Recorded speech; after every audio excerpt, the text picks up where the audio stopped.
Hi, I'm Cash, and welcome back to Cash Talks Football, where we break down all the goals scored in the Premier. Oh, it's the FA Cup weekend, and everybody's bored. Yeah, I know.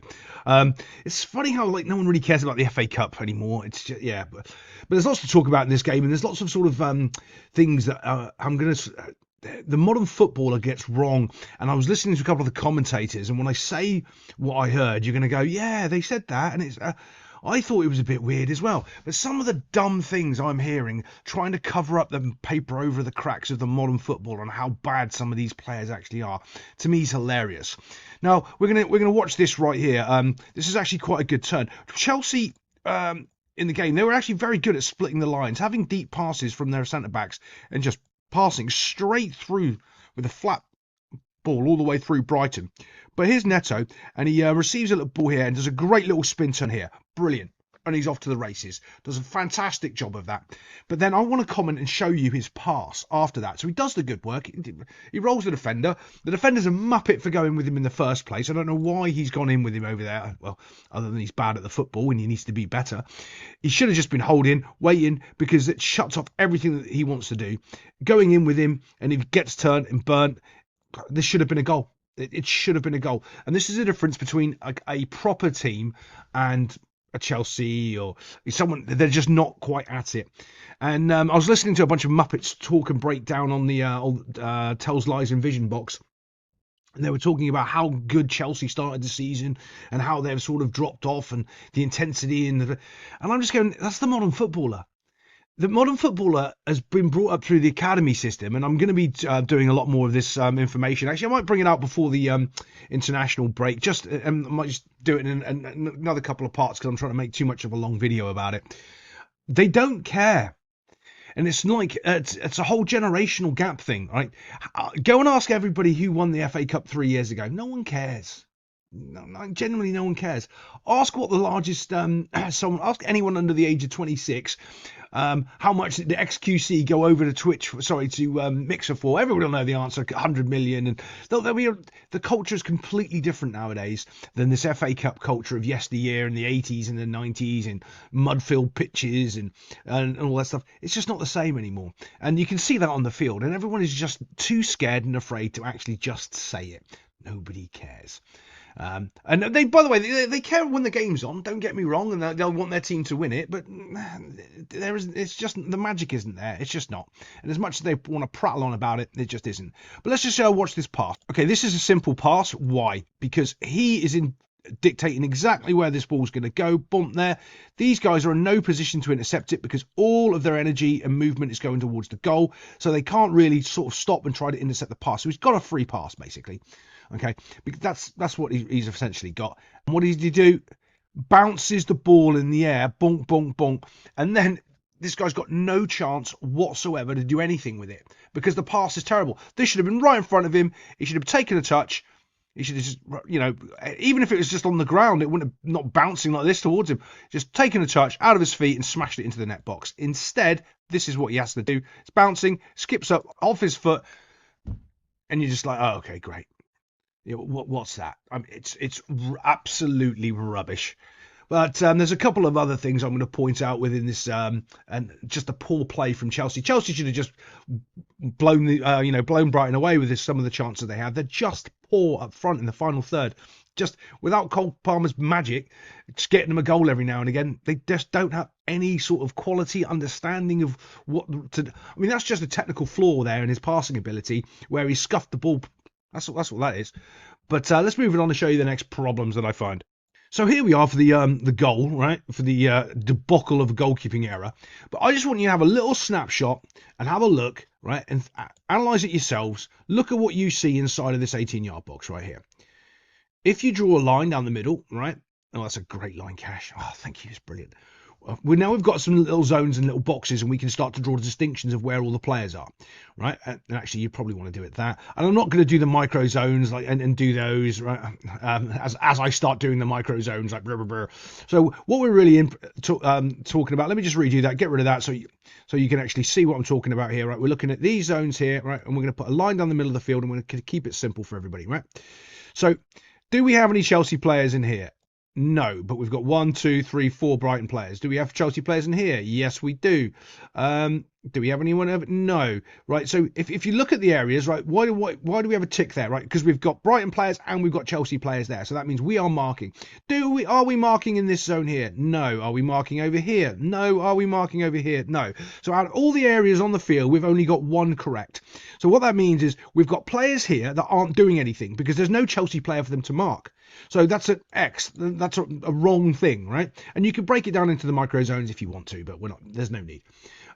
So now we're looking here and we're going, right, so this guy can do whatever he wants, he can do whatever he wants, and he can do whatever he wants because we're absolutely set up like a bunch of school children. And we're supposed to be a Premier League side. Now, also, we've got nobody in my favourite position right here that can...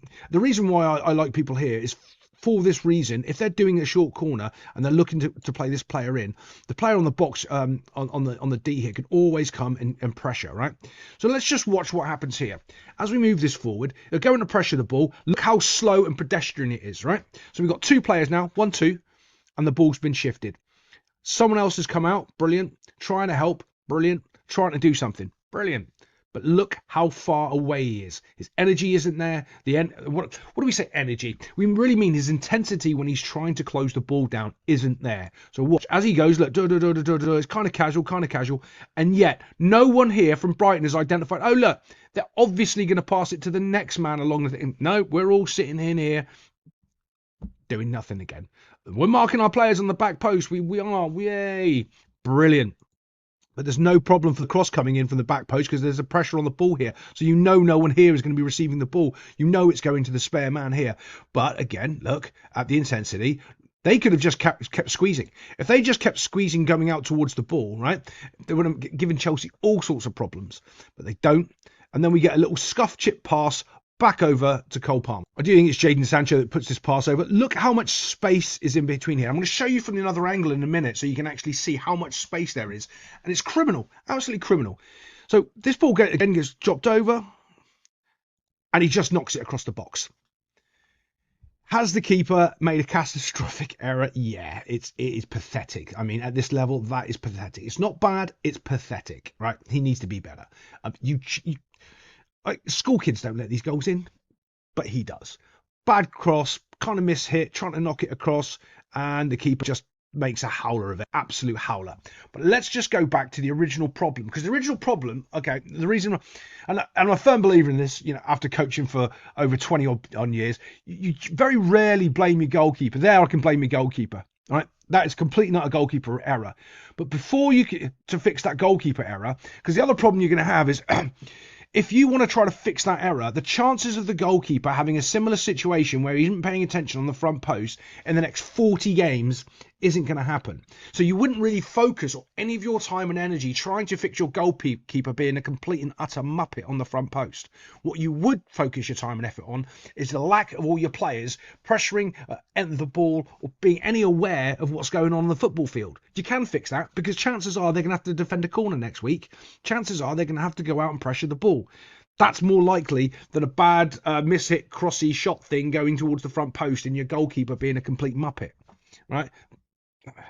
That's just the truth. So let's just show you the other angle. So this is the other angle I wanted to show you after the goalkeeper's been a complete muppet and basically thrown it in his own net. Right, so as we were showing, we were drawing those little lines and spaces. Right, now if we draw those, you can see how much space these players actually got, right? And here we go. We've got our point of pressure, our pressure point. Lots of clubs use lots of different terminology from point of pressure, pressure point. You hear the muppets in the media talking about the trigger, the player that starts the trigger. He's the trigger and then they start the press. No. It's the guy that's closest to run at the ball, runs to the ball, and then he continues to run to the ball until his team win the ball back. Yeah. But we have to make nice words because if we don't say the trigger and we have these little phrases, we have to sound intelligent because they don't actually know what they're talking about in football. Right. So let's just watch the intensity of him running down and see how hard it is, you know, how much pace and energy he uses to get there because they're so out of position. Look, right. Boom. There we go. He's got all the time and space in the world to do whatever he wants. Meanwhile, They're all still fighting fictitiously on the back post for the cross that may or may not ever happen, or is or couldn't or do, or no one knows, because modern footballers don't actually know that there's a football on the field anymore. What they do is they think about, oh, if they cross the ball, we're in the right place to defend it. Yeah, but the ball's on the other side. There's 3 unmarked players passing it around over there. Yeah, but if they cross it, we're in our shape, ready to get it and go on the counter attack. Yeah, but the ball, it's over here. Look, guys, it's down here. It's down here. Yeah, but we don't worry about that because we haven't been coached that. We're not worried about that. Yeah. We're worried about if they cross it, we're set at the back post to defend it. It's like, well, what are you doing? The ball's over here. Well, why are you all worried about these players on the back post? Go pressure the football. Go and win the ball, and they're all irrelevant. All of that's irrelevant. Or here's a unique opportunity, something that they didn't teach you in coaching school. If you all step forward and you all come out together because the ball has been passed back, they're offside. No. I know it is the FA Cup and there's no VAR and they're all confused because, oh no, and it's blown their minds that they actually have to try to play the game properly. But now there's a complete and utter lack of intensity putting pressure on this ball here. I want to show you this next little bit here, right? So this is what blew my mind, right? Stop, boom. This is the key problem that you can fix. And if you can if you understand before I start talking about it, this shows you if you actually know anything about football, or you're just one of those people, Arteta, like all those other YouTube channels that don't actually know anything about football. Right. So when he's put the pressure on the ball, as I was explaining earlier, he's the point of pressure or the pressure point or whatever your terminology is, and he's not the trick that starts the trigger, that starts the press. The trigger that starts the press is the other team have the football. That's what starts the press. So he's run and he's gone to there. Now, as the ball's passed, he needs to continue his movement to press the ball. Now, 2 things happen when he does that. As he goes, he shuts that pass off. So this player can no longer use this side of the field, right? Yeah, he can go over to Cole Palmer. That's fine. But he can't use this easy pass here. He has to go this way here, right? He has completely and utterly been hung out to dry because this guy here hasn't done his job properly. So he needs to stay put. Why? Because when he has the ball and this guy is now pressuring him, his only option is to go over here, and he would be waiting to intercept this pass and cut it out and then start the counter-attack. But because he doesn't understand that he needs to keep pressuring the football because he's worried about his shape in case the ball comes back, to the fictitious person over here, maybe. And in modern football, the football's not actually important. We don't need to put pressure on it, even though statistically 50% of all goals are scored because there's no pressure on the ball. And that has statistically been going up and up and up as well, by the way. It never used to be like that. But so as soon as he gets the ball, he starts to turn. Look. He has come completely over from the other side of the field where he shouldn't have been anywhere near here, because this guy just stopped. Maybe he was on his lunch break. I mean, he does work hard for a living. I mean, he plays for 90 minutes. Yeah. He's doing a double shift, 12 hours and then another 12 hours so he can make ends meet because he doesn't get paid a lot. So trying to run and pressure that ball there is a little bit difficult for him. So he's not too keen on doing it. So he's going to let his mate come over. So you can see the problem now, because what effectively happens is because he's come over and he didn't pressure, all of those players are useless. They're all out of the game. So now when the ball goes over here, none of these players can react. So that means you have to look at these pile of clowns that are still playing patty cake with all these players. Like, why are you back here? Why are you not up here getting everybody out? Oh, yeah, because we're not quite sure of the rules, Cash. We don't know how to play the footballs. So nobody can deal with him because you've made a mistake coming over and you've made a mistake not pressuring. This is the cause of the goal. Other than your goalkeeper being a complete and utter muppet, which you can only really rectify in the transfer window, because you can't really rectify it with coaching, because if you're that terrible on your front post, you're that terrible on your front post. But as I said, when you get those, trying to coach for that one time in the next 15 games or 20, well, it won't be 50 games, I'd say that'll happen again. It's not worth it. This is what you need to focus on, because this will happen again next week. As they move the ball across, boom, look. Now no one is anywhere near him. Somebody has to come out from over here, which is a good thing because it gets them out of the 18-yard box instead of holding hands with the other team for the fictitious cross that never seems to happen anyway. Yeah, oh God. And then of course we get the ball over from Cole Palmer, because look at how much space. Oh, this is the other thing that is hilarious, right? All the time and effort that they've put into marking all these players on the back post, right? And let's be honest, Cole Palmer's probably the most influential attacker, striker, creative force on the team on Chelsea, and they leave him unmarked. So what? Why are you all over here and the most creative player is down here? It's like, well, yeah, we don't worry about him. Why? Well, because it's not on our coaching plan. We let Cole Palmer have the ball. We let him have the space over there. Yeah, but you've got 1, 2, 3 players here. Even this guy here who did his job. Yeah, we just ignore him. He's all right. He's not going to cross it from there and score, is he? Oh, wait. Oh, yeah, he did.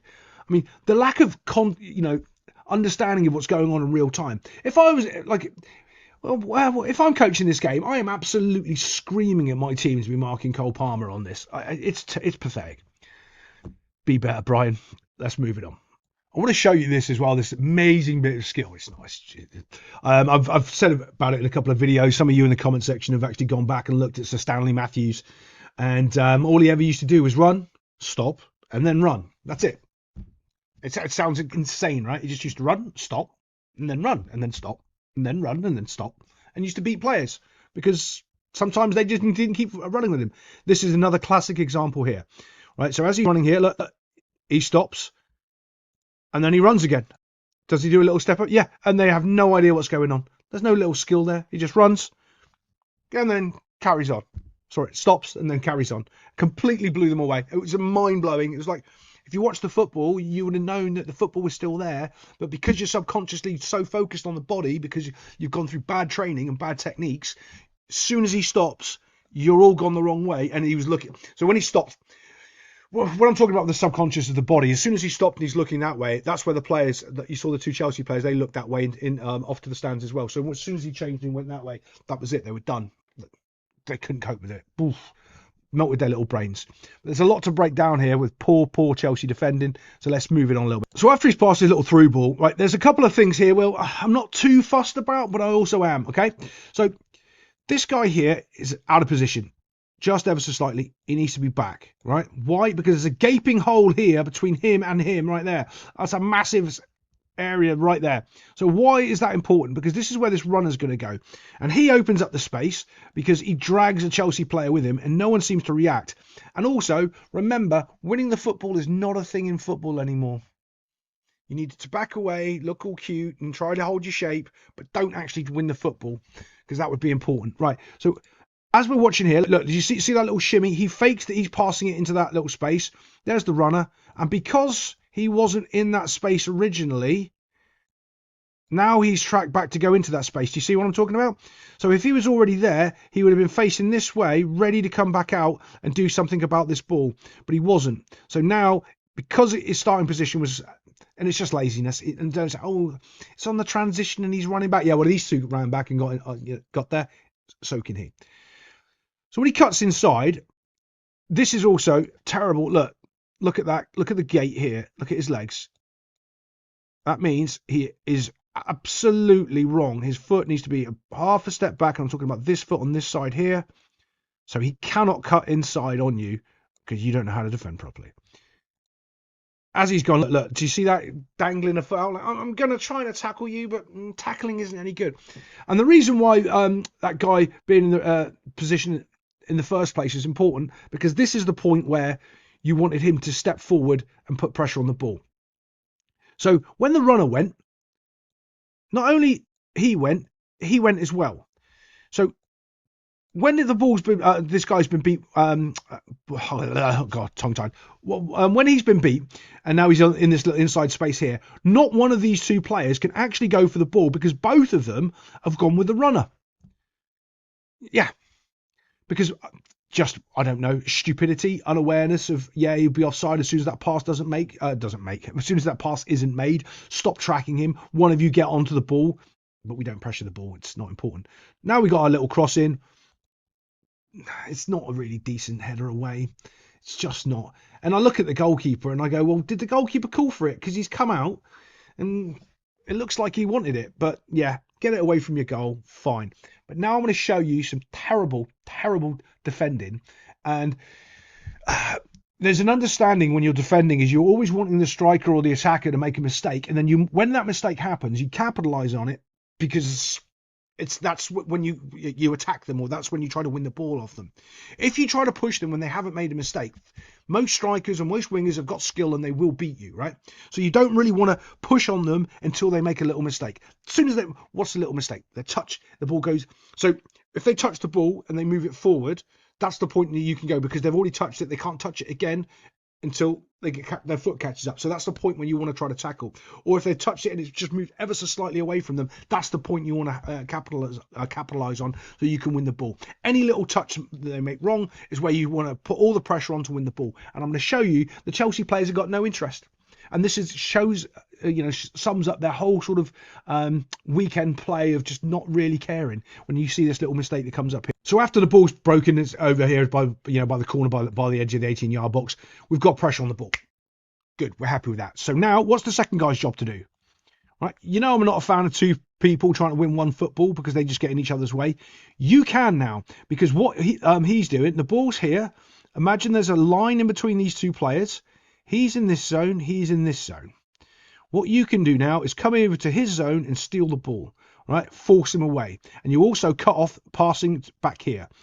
That's why it's so important that you cut the zone out. Think of it this way, right? Let me draw those vertical lines. Instead of doing it that way, let me do it on the ground so you can see it this way, right?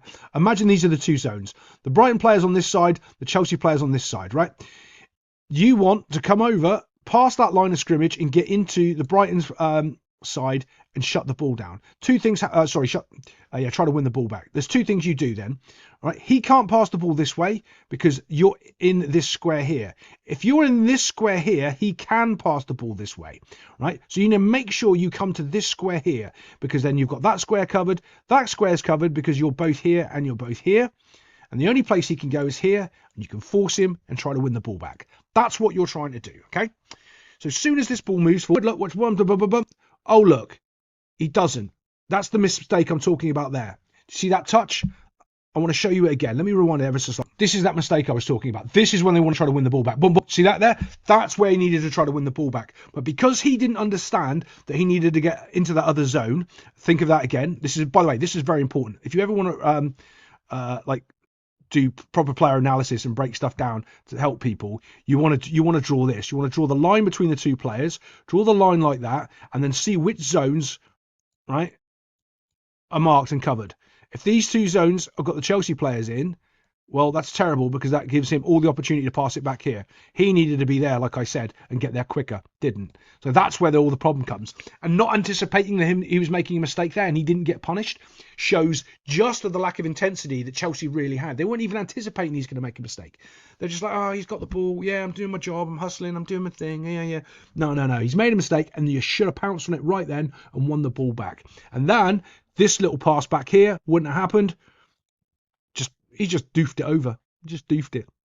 I had some idiot on the TV talking, oh, it's a precision cross. No, he's not. He's just whipped it over. He's just put a nice little bit of curl on it and dumped it over to his striker. And the striker's just, well, can't wait. Oh, right, as well. Here's the other issue. So all of this is going on. And now you've managed to look. Just look. 1, 2. That's not marking. And that's not marking. So what are you doing? And what are you doing? Like that. The ball just came into the box. You probably might want to go and keep marking the players until you've got hold of the football.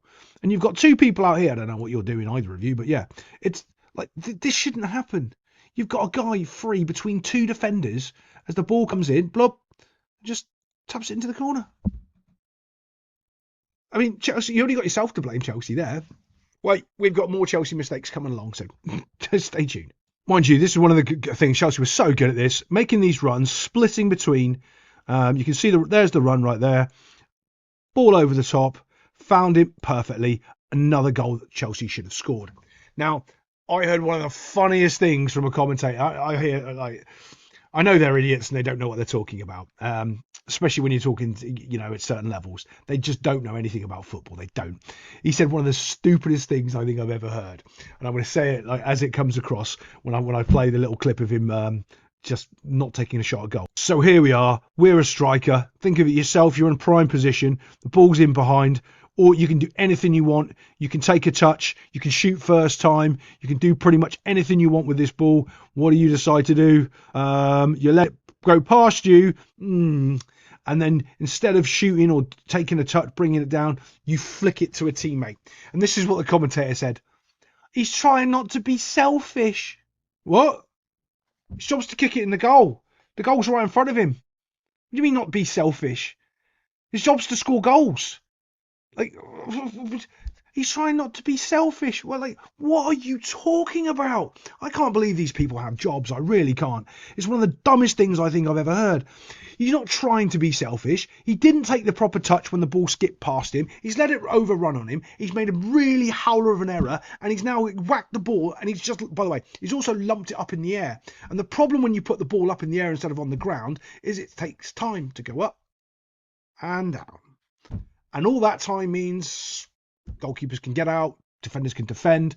Yeah. So all of the advantages happened where all he had to do was take a touch and slot it. Instead, he let it sort of skip, bounce past him. Now he's got to flick it up over in the air. What it is a really, really poor striker, a really, really poor effort. And then he's trying to knock it over and do something different with it because, well, he's got no other choice because his touch is terrible. He doesn't understand the goal scoring opportunity that he just had.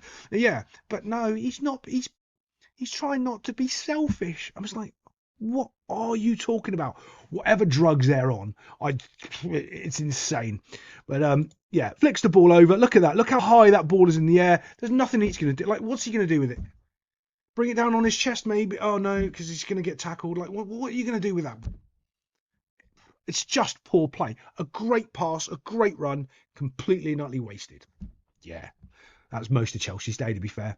Let's just move it on. This is a bit of a calamity of a goal, but I've got yeah, it's going to be a bit of start and stop on this one, unfortunately, just because it's just a mess. Ball's out wide. You're looking at 1, 2, 3, 4 Brighton players, 1, 2, 3 Chelsea players. Anyone know what might happen? Anyone? Let's move. Okay, this is kind of hilarious. I didn't notice this actually in the game. Watch this. Watch what he does. All right. You know my point about that no one wants to pressure the ball because that's like means I'm trying to play football and do something. He has a look around, realizes nobody else is going to the ball and it has to be him. So then he speeds up. Watch this. Oh, it's me. And then he starts to sprint towards the ball. It's like, oh, it's me. Looks around. Oh, I've got to go to the ball. Oh no. Panic. And then he has to run towards the football. Unbelievable. But again, that lack of pressure and understanding on the ball is one of the things I'm going on about pretty much almost every week now in the Premier League. It's getting worse. I might have to start doing a bingo card of no pressure on the ball, like not understanding how free kicks work when they're all got that high line and giving them space to attack to score. I might just have to start doing a cash bingo card of all the dumb things that keep happening in the Premier League. Right. So next thing we've got here. Look, just have a little look. Okay, have a little look. We have a runner. He can see that he's going on a bit of a run. He stood still. Why is this important? You can see that there's no real pressure on the ball, but it's stopping him being able to put it across, right? So what he can now do, he can double up, but not like running at the ball, but come in and try to cut that little passing angle off. He's there trying to sort of stop this cross area thing going on, but he's completely negated that there's a runner coming in behind him, right? Completely negated. Boom. So now he's reacting because you see his body shape. He's completely and utterly stood like a muppet with both feet planted, and he's no sort of position to be able to turn and sprint after him. So that's why when he receives the ball, he's turned. So I always say that football's a game of you get a go, I get a go, you get a go, I get a go, and it's much quicker than that. So Brighton gets a go. He's passed the ball. Now you get a go, but you're facing this way, so your go is just a turn. Right, so now he gets to go, which is step forward. Now you got to go, which is sprinting. Now he gets to go, which is shot. And now you get to go, you take another step forward because you're not close enough, right? So as he goes to take his shot, it bounces up and it does hit his hand. Is that a handball? Don't know. Now this is a weird one. I've seen these given a million times, right? Here's the weird part. If you've coached, like I say how much football I genuinely coach so much football, it's embarrassing. And there's funny things that you find out when you coach at different levels, right? If you're coaching this at a youth level, that's a handball. They're always going to give a handball, always. If you're coaching it with adults, any sort of decent standard league, they're not. And that's the weird thing, right? Sort of one of these anomalies that I've noticed, which I would never have known unless I'd coached as much as I have. Chances of you getting that in a kids game, 100% all the time. Youth game, in the academy, all the time. When it comes up, you play with adults. Nah, get on with it. Play on. And that's one of the frustrations there is, look, you should have been carried on. He's got his hand up. If he just carried on playing the game, he might have done something for it. He doesn't. What he ends up doing is just stopping, asking the referee for some help. No, you keep playing the game. And that's the sort of attitude that's creeping into football more and more with these younger generations coming through the academies of asking mummy and daddy to save them instead of actually doing the workload themselves. Ball bounces, breaks free. Oof. Actually, that's terrible. That's terrible. I mean, your defender's got the ball there, really. He can deal with it. He can deal with it, and it doesn't. And it's just a little chip. He can deal with it. But everyone's still too busy waiting and trying to get this little handbally thing. But, oh, and this is quality. Look at that. Great movement. Little chip ball. This is the difference. If he had been put through on that Chelsea chance, 100% he's scoring. 100%. No questions asked. Look at the difference. Ball comes through. Boom. I'm off. Boom. That's in the back of the net. Yeah, I get myself a goal. Difference of attitude and aggression and quality and skill all in one go. Yeah. Other than that, I could go on for another 20 minutes on each one of these things. And I'll see you next time on Cash Talks Football.